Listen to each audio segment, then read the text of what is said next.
Bismillah ar-Rahman ar-Rahim. Namaduhu nasalli ala Rasul al-Kareem. Viewers, Assalamu alaikum wa rahmatullahi wa barakatuhu. Recently, I read a story about a woman who stepped out of her house to view the damage to her house from a storm. As she stepped out, a branch of a tree fell on her and killed her.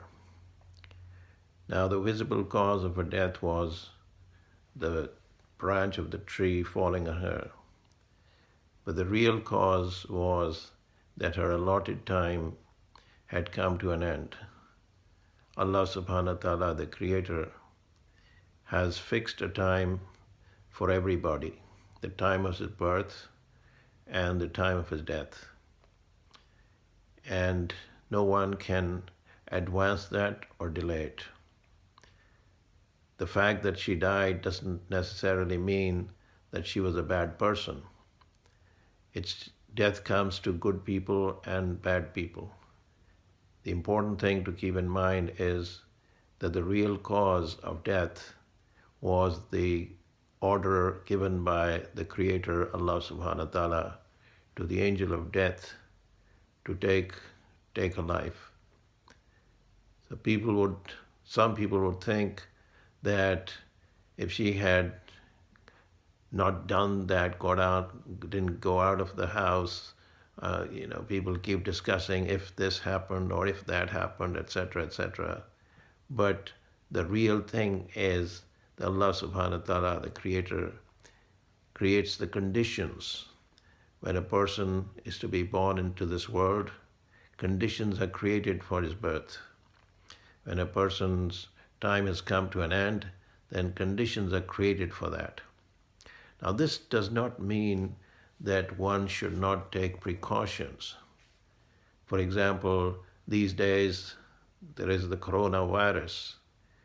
It does not mean that one should not take precautions, whatever medical science and whatever doctors, whatever the experts say, one should do that, follow those instructions. But at the same time, one should remember that Allah subhanahu wa ta'ala has decreed death. In this life, there is death because the Quran says every soul must taste death. Every person who's born in this world must die. Allah subhanahu wa ta'ala has created a life after death, where death will not be there. In the next life, there is no death, and the people will live forever. So in this life, whatever happens, whether a person is good or not, death is going to come. At the same time, it should not be understood to mean that one should not take precautions against calamities. One should do the best one can. We use the means to the best of one's ability. Having said that, one should keep in mind that Allah subhanahu wa ta'ala is the ultimate power who decides what is to be done. What He wills will be done. Allah subhanahu wa ta'ala created everything by His command, by His will, by His command, be, kun fayakun. When He decided to create the mountains, He created the mountains without the help of anybody, without the help of these angels, just by His command. Without a stone, the mountains came into existence. When He decided to create the oceans, without a drop of water, just by His command, the oceans came up. When He decided to create the human being with the command, the human being came to life. He created the lion without a lion. He created the horse without a horse. He created the camel without a camel, and so on, and one can go on and on and on. Allah subhanahu wa ta'ala is not dependent on anybody or anything to carry out His will. So what we see is this is called the qudrat of Allah subhanahu wa ta'ala, the creative power of Allah subhanahu wa ta'ala. When He commands something, it comes into being. But there is also what is called the sunnat of Allah subhanahu wa ta'ala, the way of Allah. And that is, he creates the cause. He created the pair, the human pair, and after the couple, and from that, Allah subhanahu wa ta'ala created his progeny. So this is the sunnat of Allah. This is the way of Allah. So both things are present in this world. When He decrees something, it can happen. Allah can work with the cause. He can work without the cause. He can work against the cause. He does what He wills. The people have to understand that the real power in the world is the power of Allah subhanahu wa ta'ala. And that's why we worship Him. And that's why we need to pray to Him. And that's why we need to ask Him for help. Because He's the ultimate authority. He's the ultimate power. He is the decision maker. So when things happen in this world, our mind doesn't go to Allah. Our mind goes to the cause. What the visible cause. It doesn't go to the real cause. So what Islam teaches is that one should look at the real cause behind the so-called visible causes. And if we have that connection with the creator of the real cause, then we can seek help from him. But unfortunately, secularism has taught us to be looking at only the visible cause. It teaches us to forget about the real cause. Most people who get education from the secular system are just focusing on the visible cause, like the woman who died as a result of the branch falling on her. They're just focusing on what happened at that time. They don't see what is behind that cause. And the person who is looking at the real cause, his life is going to be different. His life is going to be a life of ibadah, a life of worship. He will be connected to the Creator. Whereas a person with a secular thinking will just ignore that. He doesn't pay any attention to that. This is one of the flaws of the education system in the world today. Any part of the world, people are educated only at the looking at the visible cause. This is what we might call the one-eyed approach. This one-eyed approach that just looks at the visible material causes. It doesn't look at what is behind it. Just like a person looks at the body, a person is moving, he can see, he can walk, he can talk, etc. So he's just looking at what's visible. But behind all that visible material, the body, there is the invisible, the real thing that keeps the body going, and that's the soul, the spirit, if you want to call that. And that's the one that keeps the body, what we might say, alive, that a person is able to see, the person is able to talk and walk, etc., etc. Allah subhanahu wa ta'ala has created both the visible and the invisible, which is not, we cannot see. Medical science cannot judge, cannot evaluate, cannot study that. And that's why revelation is necessary. That's why the Book of Allah is important for education, for understanding the system. The system that Allah has created is superior to the system that we see with our eyes. We don't see angels, we don't see jinns, we don't see shaitan, the devil, but those are realities which are beyond the understanding of science. Those are realities that human beings have to deal with on a daily basis. Human beings deal with not just the physical, the visible causes, they deal with what is behind that. And that's why in the previous videos there has been a discussion about the effect of sins on human life, the effect of disobedience. So Allah Ta'ala has created a system that will work in his favor if he lives in obedience to Allah. And if he lives in a life which is disobedient, which is displeasing, then he brings destruction upon his own self and on the environment. This is the whole purpose of the revelation, is to educate the people. The prophets came to educate the people in the right direction, to guide them in the right direction. And that's why they were known as bearers of glad tidings and warners. Just like doctors warn people about the effects of diseases and the effects of the environment and food and so on and so forth, similarly the prophets warn about an unseen system, and people would do well if they understand the unseen system just like they understand the seen system. Otherwise, even the seen system will start working against them. This knowledge of the unseen system comes from the Quran, from the Hadith. Islam is a complete way of life. It's not a subject to be studied in schools and colleges. Unfortunately, today it is studied just like a subject.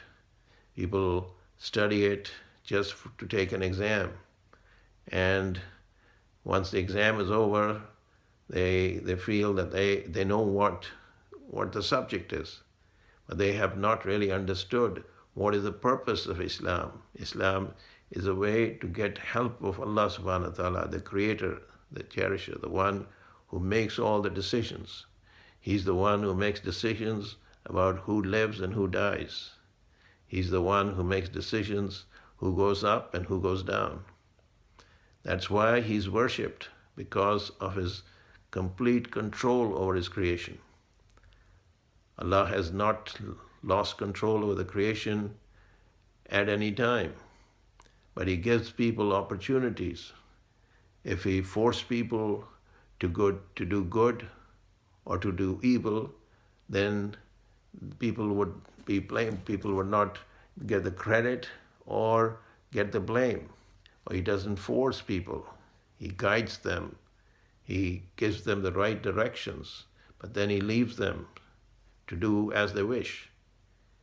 At the same time, he gives opportunities to people to come back to him. These calamities that come from time to time are ways from Allah to teach people to come back to him. It is said, according to the hadith of Rasulullah sallallahu alaihi wasallam, that Allah subhanahu wa ta'ala remembers his creation when they remember him. And he remembers them even when they don't remember him, even when they forget him. But then he puts them into difficulties so that they come back to him. So the difficulties that come from Allah have a purpose. There's a design behind it. And that is to bring people back to him, to the Creator. So this is the need of all human beings, to turn attention from the creation to the Creator. If there's a proper relationship, then things will work in the favor of the person. This is important education for humanity. This education has been there for all times and will remain till the end of times. This is the best education. The other education is for the needs of the human being from time to time. There was a time that human beings' needs were very different. Now, because of distances, because the population has grown to a very large extent, the needs have changed. Needs keep changing from time to time. And people develop. Allah has given intelligence to human beings to develop things that will be necessary for the needs. But at the same time, people have to remember that sooner or later, they have to go back to the Creator and give an account. This kind of education is not given in the secular setting. The secular system does not go into that need. It only talks about the needs up to the time of a person's death. But secularism doesn't talk about the needs of a person in the grave. The person has needs in the grave also. People might think that when a person dies, his needs are over. He has no more needs. The only thing that's over is he loses control over what happens. In this life, if a person sees a snake, he can kill the snake. He has the ability to kill the snake. But once he's in his grave and the snake comes to him, he doesn't have the ability to stop that snake from biting him. In this life, if there's a fire, the person has the ability to put out the fire.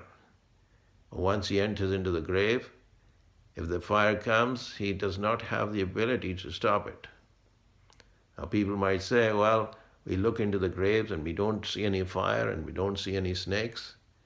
So, what are you talking about? Well, once again, this knowledge is something that comes from revelation. The people of science cannot see the snakes in the grave and the fire in the grave. But something is happening to the person. So this knowledge, this is also knowledge of the needs of the person. The secular system does not pay any attention to that. But this is going to happen. Why it's going to happen? Because Allah subhanahu wa ta'ala, the creator, the one who has perfect knowledge, and his prophets who had perfect knowledge, they are the ones who are saying this. So if we have no problem in believing the doctors because they have the knowledge, then we should not have any problem believing the prophets because they are the experts of the unseen system. If they say that there is torture in the grave for the people who have lived lives of disobedience, then that's going to happen. Just like when the doctors say, if you don't take this diet, then you'll have a heart attack. The prophet is also saying something which is going to happen.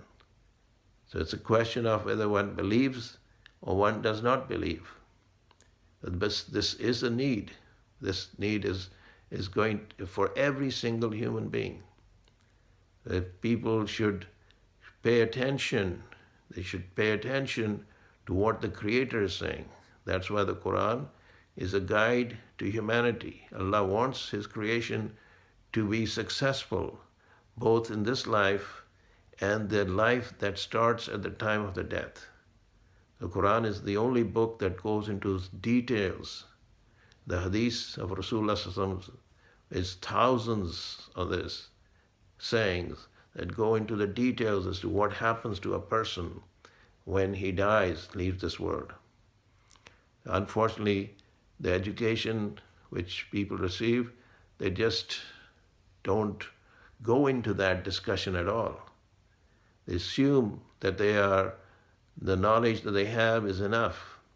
The human being is a very special creation of Allah subhanahu wa ta'ala. The human being is accountable. He has responsibilities, not only for himself, he has responsibility to the others. Allah subhanahu wa ta'ala has given the human being intelligence, mind. He's given him the knowledge of this world. He has given him opportunities to learn about what's going to come. This knowledge is there. It's in the books. The knowledge is found in all places of the world. No one can blame Allah for not giving the knowledge. No one can go and say, Allah, I did not know. I had no way of knowing. Everyone has the opportunity. And all this effort is actually to make people realize this is service to humanity. That human beings are not like animals, that they live and they die and they are forgotten. The human beings are not without responsibility, which is the case with other creation. Allah subhanahu wa ta'ala will question about a person's life, his youth, how he earned his living, how he spent his living, how he acted on the knowledge that he had. What excuse will a person have that he didn't have knowledge? People have knowledge of things. They spend years and years getting knowledge about things which are of no benefit to them. But this is knowledge which is very essential for all human beings. So we ask Allah subhanahu wa ta'ala to give us the understanding of the reality which is going to come as soon as we leave this life. Wa akhir dawana in alhamdulillah rabbil alameen.